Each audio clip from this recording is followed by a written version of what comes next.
3, 2, 1, go.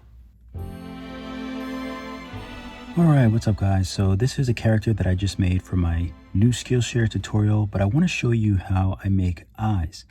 Now, I used to use select mask and the circle, and I used to paint the eyes directly on the eyeball, which is cool, but it's kind of difficult and a bit tricky. So I came up with a different way to do it. When I make eyes, I'm going to hit solo. So they're really just spheres that I kind of squash like this. So if I add a sphere, and I think it's down here, and I'm just going to go ahead and paint it black with 0 roughness. So now with the gizmo, I'm just going to bring it up and shrink it. And I'll bring it up front so you can kind of see what I'm doing.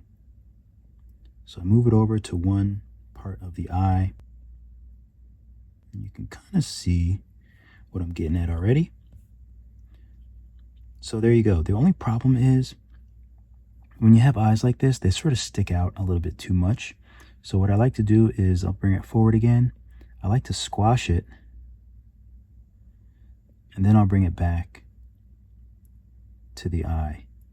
Just adjust it so it's like laying up against the round part of the eye. You can make the eyes really big, you can make them small, and then when you want to make them on the other side, you can just mirror it. So if you hit mirror, then it'll be on the other side. So let's take the gizmo and just make this a little bit smaller. We can see what it looks like with a smaller pupil. This is kind of like those scary dolls, and this is because the eye is more so in the middle of the pupil. You never want to do that. You want to take your gizmo and you want to move it towards the inside of the eye. Rather than having them directly in the middle, because then your character will look crazy. And if you want them to look crazy, then you can kind of do this. Of course, you can change the colors. You know, if you want the pupil to be a different color, you can do that. You can actually clone it. So if I cloned that same sphere and then painted that black, you could do that and then shrink it a little bit and then move it out. You kind of get the idea, so you can be kind of creative with it. There we go. So there's lots of ways to be creative doing eyes this way, and I just find this much easier than painting these circles on, and then you can't really move them. And this is how those eyes look if they're pulled out of the head. If you want to adjust them back to, like if you just want to adjust one, it might be, sometimes it's easier to just do one eye. You can drag these out of the mirror. You can kind of adjust these a little bit.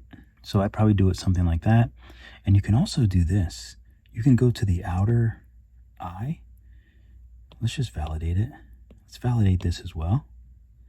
You could go to the outer eye and you can go to paint. And let's say the eye is blue, but it has like a yellow on the inside or something like that. So let's see. Let's paint. Put the intensity up. And we'll just paint right around this iris.